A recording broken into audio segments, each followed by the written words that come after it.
Hello everyone, today I want to go through and talk about how to build an effective party for pretty much most of the Palworld content, a general just party that's really good overall. And then also I want to talk about the importance of going through and utilizing just one breeding line for most of your breeding needs instead of having to breed up a ton of different lines. Now with that being said, somebody actually reminded me of this. I had completely forgotten about it. I haven't used it since the early days of Palworld because my main save I primarily play with eggs just hatching instantaneously. But for this guide I've been doing everything official.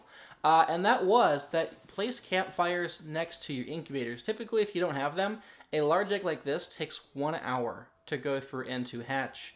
And then of course you can unlock speed buffs here by completing things like Under the Kindling, where it will tell you egg hatching speed, which we're up to plus 20%.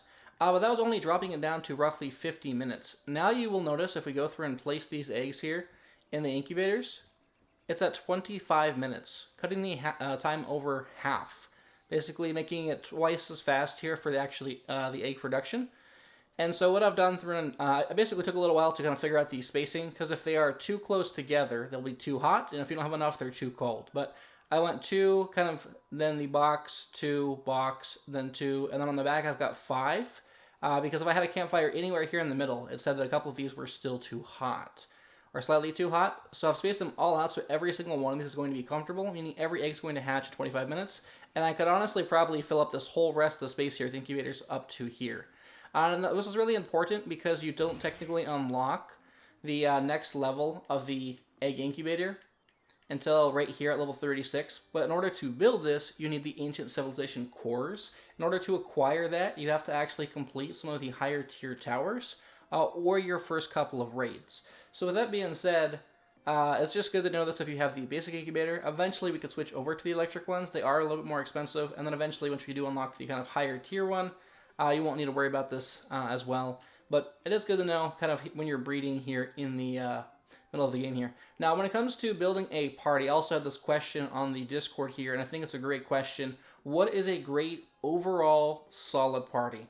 Now, the way we can best determine that is look at the type of content available to you in the game. Now, to best determine that, we're going to go to the Elements tab here first, because it's going to give us a great picture for what to expect here in the game. First of all, you'll notice there's 2 things on the screen that are extremely important. First is that fire is the only element that is actually strong against 2 different types. It's strong against both grass and ice types, immediately making it the best element in the game when it comes to having more power overall. Second, you'll notice that neutral is not strong against anything, meaning overall neutral is probably one of the weakest types. There is a couple of really powerful neutral moves later on in the game, but overall throughout the course of the game, it is not that powerful. Now, something I also want to mention is that in this game, there are more Dark Pals than there are any other type of Pal. And because of that, that actually means that Dragon is an extremely viable choice as well, because Dragon's going to just be strong against the majority of the Pals that you encounter. So if you have something like a Fire Pal and then a Dragon Pal, you will cover a lot of the Pals that you're going to encounter. Especially when you come against like hybrids, for example, then you basically will just cover most of the elements. Now we do have 5 total slots here in our party. And first of all, what I would recommend doing is 1, I would bring a Gopfin. You as a player are going to contribute to combat. Eventually you're going to deal more damage than your pals most likely anyway. So I would just recommend you always have at least 1 Gopfin, and the higher you can condense them, the better overall they're going to increase your attack. And then of course you can also go through and try and get passives like the Vanguard or Stronghold Strategist. So that would be my first recommended pal for no matter what content you're running, is have a Gopfin in your party. They are simply just going to be there to passively boost your overall stats. Alright, now for pal number 2, let's talk about exploration. There are 3 primary ways to kind of travel across the map here. First of all is a flyer, so something like a Phalaris. If you're early on, something like a Beacon, a Nightwing, a Ragnarok, etc. We had Ragnarok for quite a while, and we just upgraded to Phalaris. Now Phalaris is, 1, a fire pal, so I just mentioned you want to have a fire pal on your team, so it crosses that off, and it fulfills the role of a traveling pal. Phalaris is also the fastest flying pal in the game prior to being able to unlock Jetragon. And of course, Xenolord is going to be super late game. So Phalaris is actually probably one of the best mid-game flyers you can have. But another mode of transportation is going to be water. Now here, I don't have a huge preference. Really, any water pal you could find. I actually really like my Surfant because it has a swimmer on with the 40%. You've seen me use it in some previous videos, and it whips around the water. It is quite fast. You can also get Surf and Terra. Surf and Terra will fulfill the same exact role, but have 2 different typings, both water and ground. So any pal you can get for the water will help you go through and do things like fishing, traveling to different islands, or doing salvage. They're also pretty good for combat as well, so I would recommend you use them because fire pals, again, are strong against a lot of pals. You won't encounter too many fire pals unless you're like on the volcano, for example, or maybe, you know, if you're facing a faction and they throw out a fire pal. But overall, Serpent or any just water pal will be great for that. And then lastly is land. You can use things like Tyrantris, who's introduced with the Faybreak update, or my personal favorite is Fanglope or Fanglope Lux. They're just absolutely fantastic. Not only are they really quick on land, but they do also have a move called Cloud Tempest that will just naturally launch them forward. It's my personal favorite pal for doing every single dungeons. Now, the only downside to Fanglope is that it is a neutral type pal, which is actually why I prefer Fanglope Lux. It does have an additional typing. It does have the lightning typing. So I would recommend them to run dungeons, mainly just to get around.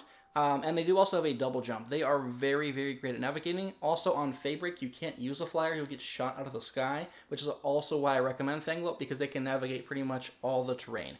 Again, though, an alternative would be Tyrantris, who's also introduced with the Fabric update here. And that's going to be the little spider pal here. If you don't like spiders, obviously that's not going to be an option for you. But that's going to be this pal here. We haven't unlocked the saddle quite yet, but you can go through and jump and hurl yourself around quite a bit here on Tyrantris as well. So definitely for your second pal, make it a transportation pal.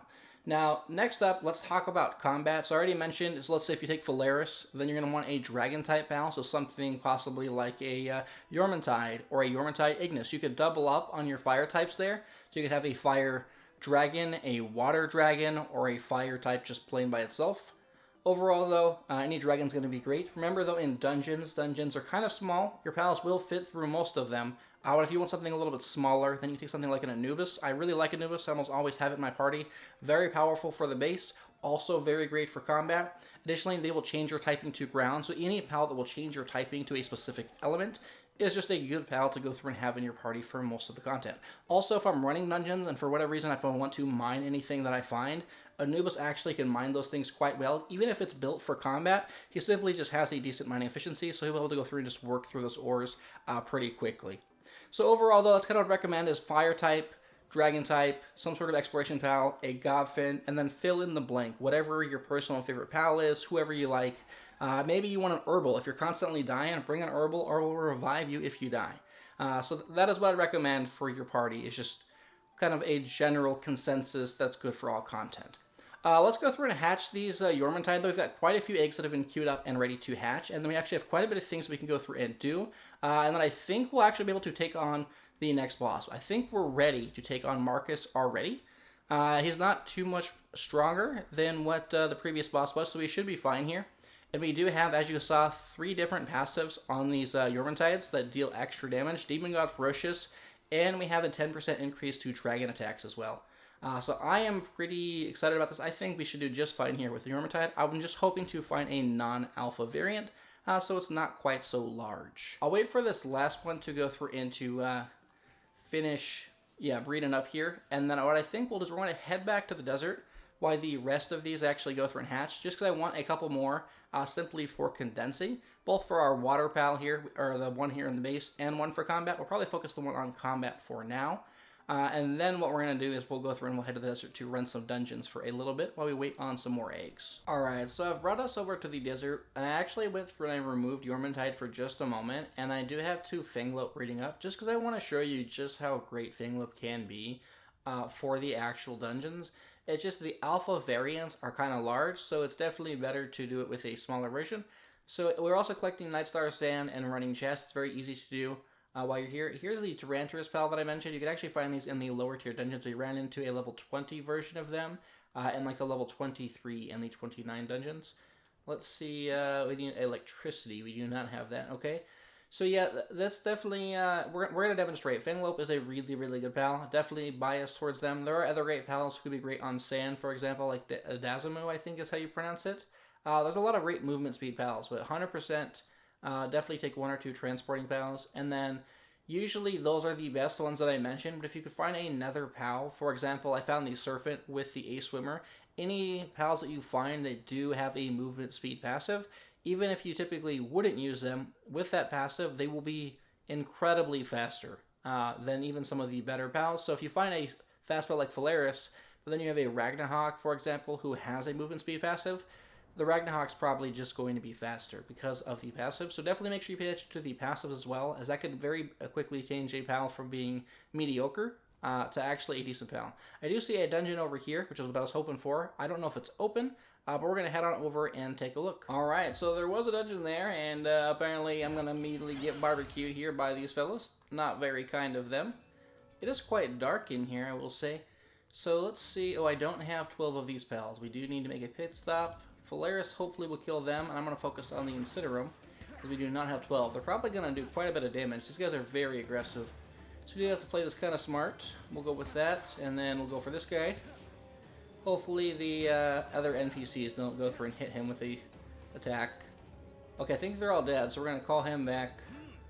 And we'll go for the capture on this guy. Okay, there's one down. Yeah, I was actually only the second one that we've had so far. Okay, very nice. More new pals. I'm all about that. Oh, there's one of these guys and a Lotus. Alright, we got that. Let's grab our Lotus, and then let's be on our way here. Now, something I also want to talk about is another quick way to travel through dungeons. If you don't want to use a pal, you can technically use this method anywhere, and that's utilizing your grapple. So aim somewhere in an elevated space, kind of on the edge. Make sure you've got enough room to the left and to the right, and then the moment the grapple hits, as you're about to connect, as you get pulled closer, go through and tap the jump button, and make sure you pull out your parachute at the last minute cancel like this, and you'll actually fly through like incredibly fast. And so if you're just naturally doing that really quickly, looks like there's two different paths, one down there and one up here. So if we do this, for example, you can see we can fly very, very fast, and you can kind of just chain these all together. Oh, it's like a weird little drop down here. It's really easy to kind of navigate the terrain if you're not thinking about it, just like this. It's a lot faster than running. So I definitely recommend utilizing your grapple. You'll kind of do it like a second nature, so it doesn't look so awkward and staged. But I definitely recommend you use that. And so if you're on like uneven terrain, for example, here, you do the same thing like this. You can go through and just fly right past those guys, and then we are good to go. So if you can combine that even with riding pals, it can be pretty quick. Here, obviously, it'll be kind of hard to go through and get out, but if we launch this, it'll get us over here. Or we could go through and just use the Phalaris here, but you don't have to use pals. Sometimes I just like running them on foot too, because you kind of get more immersed when you're on foot versus having pals all the time. All right, so I have made it to the final room here, and this dungeon in general is just very dark. I'm not sure if that's just kind of the theme here or the vibe they were going for. They should be able to kill them. I think I've got 12 of all of them. Oh, I don't have 12. Actually, I've only got 10. Whoopsies. I probably should have captured those other ones here. We'll go for the alpha capture then, since we can go through and just double up on the civilization parts when we butcher it. And we got the Van Worm. Let's see what kind of chest we got. 2 purple chests. Hopefully we get a schematic. That would be nice. And okay, we got a treasure map though. Treasure maps are actually really exciting, so I'm super happy with that. Let's go through and head out. Alright, so looking at the map, there's not too much more of the desert left. Let's just get this small little blip here in the main desert, kind of discovered, if you will. Which should be, yeah, it's basically just this little water area. Once we've got that discovered, we could go through and wing a right. And I think it's just this section here where the actual tower is going to be located. We do eventually have to come here anyway, so it doesn't hurt to unlock the fast travel point, so we can get back here pretty darn quick. There is a mining area here, so there's probably an alpha pal down below, potentially. We can head on in here, or there's a merchant, one of the two. What do we need for this? It looks like, I think that is that fire? Water. We have a Gobfin. Gobfin can do that. Alright, friend. Go ahead and unlock that for us. And there we go. Now let's head down here and see what we could find. Flares technically can fit through dungeons and caverns like this. It just looks super weird.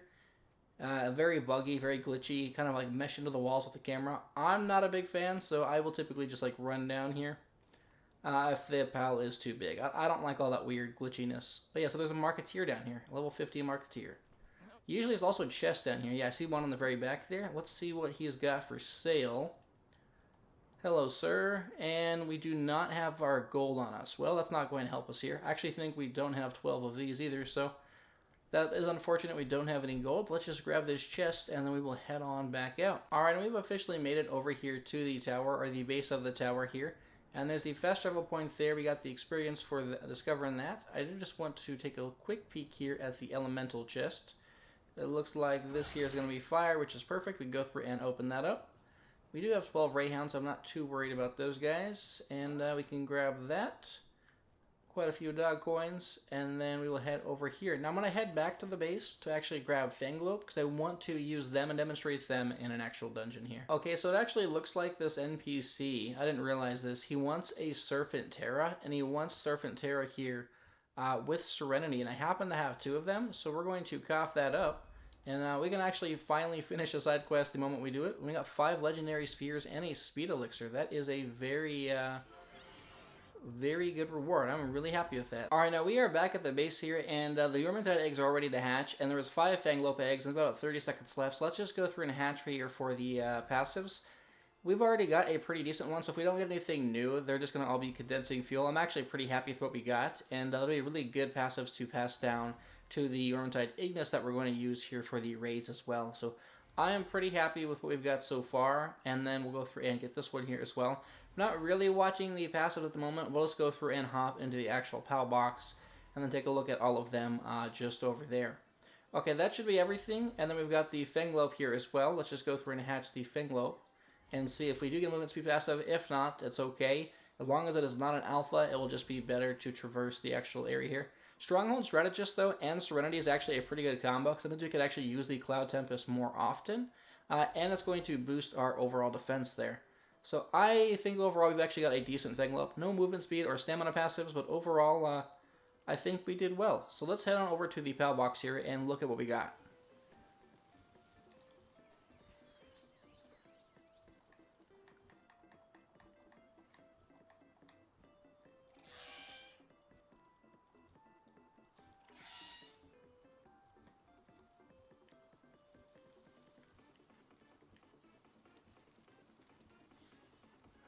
Skill cooldown reduction.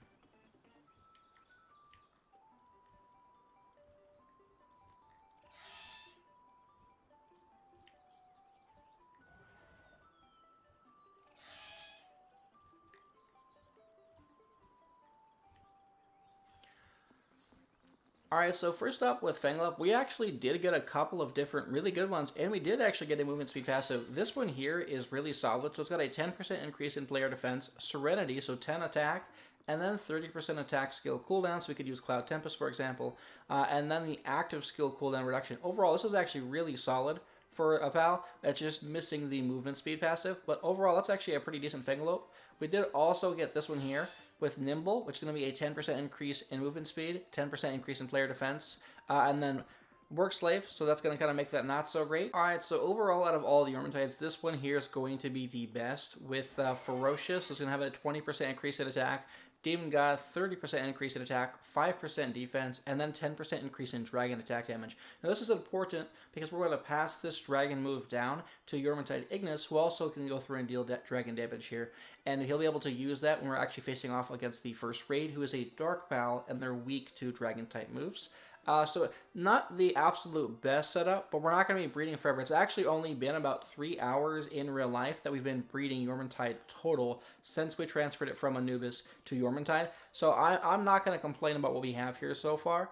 Overall, I think this is the one. We're going to favorite this for the time being. While we go to the next dungeon, we'll let them breed one more set of eggs. But after that, I think we're ready to actually go through and take on Marcus and Phalaris, utilizing this Yormantide here. Alright, now I am over at the desert here. And is this a Pal Tamer? I think we just stumbled upon... Oh yeah, we might be able to fight this guy. Hold on, let me go through and pull out Anubis and see what he says.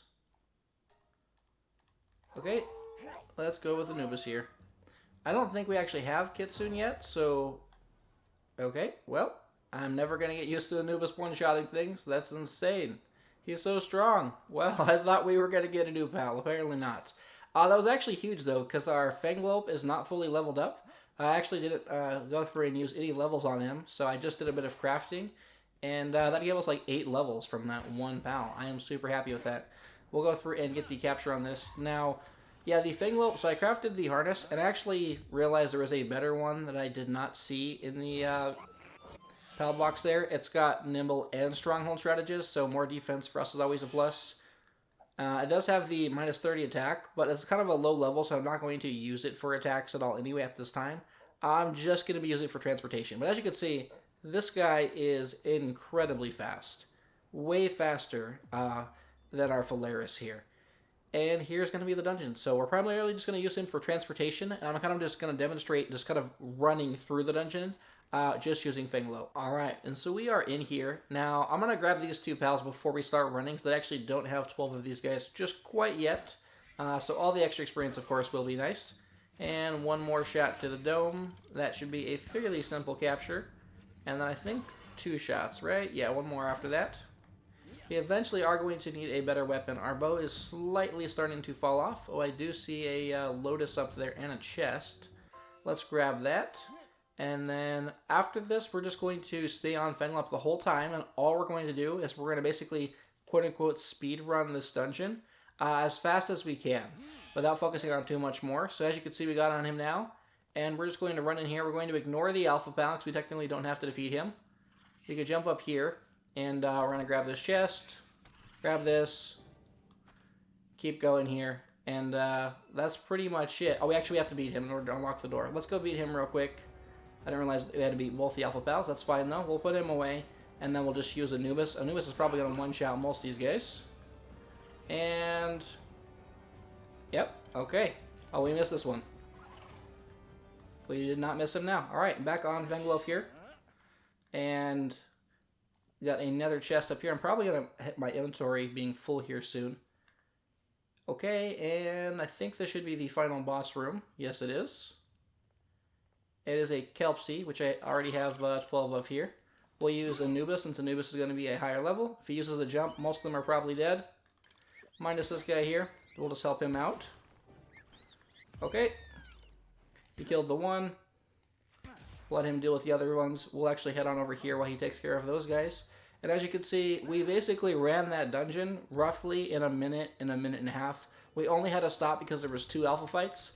And yeah, so that is a quick way to run dungeons, is to utilize Fenglope. It is very, very fast. Alright, so I found one more dungeon, and then we're going to head back to the base here. I want to demonstrate it again, just because the last dungeon was actually one of the kind of shorter dungeons. But as you can see, we can run past those guys. It's pretty easy to kind of jump through everything. So, like I mentioned, I would do no pal if you want to feel immersion, but if you want to run them because you want schematics, you want loot, like treasure maps, for example, this is one of the best pals, if not the best pal. We don't have these guys, so maybe I will stop to grab them. Same goes for this. Let me just scout out the area. There's a quick chest here, and then we will head back the way that we came. Grab that. And while he... Oh, actually, he's already got to stand back. Let me just jump off here real quick. We'll save that. I should be able to hit these guys in 2 shots. Nice sphere. Ow, that was my face. Did not appreciate it being barbecued. Alright, and we've made it over to the boss from here. I was doing a little bit of backtracking. It was actually kind of a confusing dungeon. But yeah, overall, very quick. You know what? We're going to use Anubis because there is 3 of these guys, and I have a strong feeling they're going to do a lot of damage. They're probably going to hurt. Anubis, however, will make them suffer. Alright, and then for the final 2 chests here, let's look what we get. Got a refined metal helm schematic and another treasure map. So at this point, we actually have a lot of treasure maps, just to kind of show you here real quick. We've managed to find 4 in the last 2 dungeons. So I think I want to go grab those after we go back to base here. Alright, I was just about to head back to base, and then I just realized that one of the treasure maps is actually right here in the desert, just outside the fast travel point. So we're going to go through and grab this here real quick. Now, it says dig, but technically you could be up in the sky as well. It acts just like when your player back dies. You could be anywhere in the beam. A Tundra Outfit Schematic level 3, okay, and some low-quality recovery meds. Alright, now I'm in my way over to the next treasure map, which is located here in the small little snow biome, and as you can see, you could actually dig it up here from the sky as well. You do not need to be on the ground to grab this, so you can stay out of safety if you want. And we got an Assault Rifle Schematic level 2 and 5 recovery meds. Alright, and here is the 3rd treasure chest here with the green beam. We had 2 of the kind of gray ones, or the normal ones, and then 2 of the uncommon ones, and that one gave us a cold resistant refined metal armor schematic level 3. That, and a power fruit, that actually was a pretty good one. I'm pretty happy with that. And then last, I believe the last one was located in the desert we have not explored yet, up in this area here. So let's head on over there. Alright, and now the last one was actually clear out here in the middle of nowhere, basically a small little desert mound out in the ocean here. And let's see what we get. We got ourselves a Tundra outfit and low quality meds. Okay, I think at this point we've actually uncovered pretty much all the desert as well, so it's time to head back to the base to kind of take a look here at the Yormantide egg situation. Alright, now we are back at the base here, and I did want to go through and just kind of point out, so here are all of the schematics that we got. We got a level 1 hand cannon here, level 2, assault rifle level 2, pump level 1, Tundra outfits here, and then we did get the cold resistant metal armor schematic level 3. I actually don't know what armor level that's going to be in comparison to ours. Alright, so taking a look at the armor, the best armor we currently have is going to be 220. However, in the technology tree, we can actually unlock the cold resistant pal metal armor, which is going to be 250 at level 50. And then at the next level, we can unlock the plate steel at 385. However, that needs plate steel, and we are nowhere near to be able to actually be able to craft that just quite yet. As you need oil to be able to craft that. We don't even have an oil station set up yet. So realistically, this is the best thing we can craft for some time at 250. And taking a look here, it's going to be 270. So this is actually going to be better than the current armor we can craft. This is the best piece of armor currently available to us. All we need is ice organs. Meaning we should probably head over back to the ice area. As one, we don't have 12 of many of the pals that are there, as we lacked these spheres when we first went there. And two, we could actually be able to go through and craft this. Now when it comes to the helmet here, this is 130, 150, so the helmet's not going to be as good as the current one that we have, but this is definitely a huge upgrade in terms of our actual armor here. So I think we may just go do that. By the way, I did craft the medium pouch. I don't think I shared that with you, but we do have more inventory space here to work with. Then in terms of what the base is looking like, at this point, we've got 6 more eggs in here. And they are all ready and queued up. I think at this point we're probably done breeding the Yormantide. I think we should have more than enough power to take on Marcus and Phalaris here. Alright, now before we head out, I actually queued up Anubis to breed with Digtoys. This Anubis has the exact same passives that Yormantide does, all 3 of the ones that we want to pass down. And Digtoys has Philanthropist. Now these two are going to create a Blazehal, and on that Blazehal, the only passive I'm actually worried about it keeping is Philanthropist. If it gets any others, it's okay, that's great. But Yormantide is going to have it, and Blazehal, bred with Yormantide, is going to give us Yormantide Ignis. So basically, what I want to do is I want to create a bunch of Yormantide Ignis, because that's going to be what we need for condensing fuel for the actual raid party. So we're trying to build an army at this point for our very first raid. Now, while these two are making a couple of Blazehal here, hopefully with Philanthropist, and while we're waiting on these eggs to hatch, we're going to head over to the snow biome. I'm going to get the right gear here, and we're going to go on a catching spree to try and capture a bunch of them for a bunch of ice organs. Alright, now we are in the snow biome here, and I brought the Yormantide with us that we're going to be using for the boss fight, because I want to go through and gain some levels. You technically could read Yormantide with Turticle, and that will also give you Blazehal, but I didn't want to do it that way because I wanted Yormantide to be with us to actually get some experience prior to doing the boss fight here. We should be able to, 2 or 3 shot most of these pals, and I probably don't need to use a legendary sphere. Let's just go with a hyper sphere. We do not have that pal yet. Alright, so I actually headed over to the main snow biome as I very quickly ran out of pals to capture here. So we're going to go through and explore this area as there's quite a few spots we've actually yet to discover. The pals here, though, are far stronger, about 10 levels to be exact. So catching them will be a little bit more of a challenge, and of course they will deal quite a bit more damage. And as you can see, they take quite a bit more damage here as well. It will take a lot longer to take them all down, but ideally I just want to do this for long enough to be able to get the ice organs that we need. Okay, we just actually got some more experience here as well. We're just going to fall to make it faster here than flying. And I think that was a chest up there. Yes, it was. Let's grab any chest that we could find. And then on the map as well, there's still quite a bit we've yet to discover here, so I want to definitely start exploring this area. Now, we're going to quickly get around here by just lunging ourselves off a wall here, just like so. It's actually going to be much faster than flying on Phalaris. If I could just drop down, since there's so much elevation change, I'm just going to basically continuously put away my parachute and just keep an eye out for any pals in the area here. We'll probably stick to this higher edge here. I haven't actually discovered anywhere down there. The one thing I want to avoid running into, though, is going to be any of the NPCs, as they will completely demolish me. Oh, there's some over there. Okay, perfect. So we've got this whole area discovered, and as you can see, there is a pal down here, and there's Lylene knocked as well, the alpha pal. Sorry, the bounty, and Lylene there. So I do kind of want the fast travel point that's down there. I'm going to launch myself off again here. Just get a little bit of momentum, not a lot, and then we should be able to get down here without any issue whatsoever. Way faster than just flying down.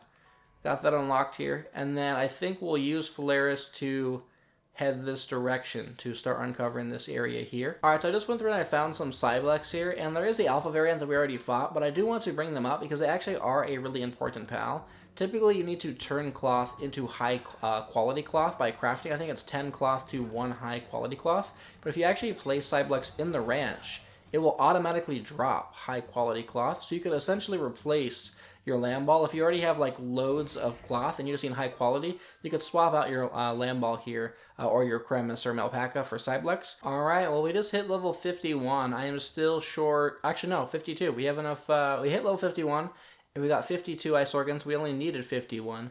So we've actually got everything that we need. There's a fast travel point just over there, down here. So we're going to head on back to the base here. Okay, so that's going to be 2 stars, and then we have extra. So I'm just going to keep the extras here, but that'll put us at 2 stars. So our guy is now fully condensed up. And let's see how many souls we could put into his souls here. And we're going to go through and enhance the pals. So then Yormantide here.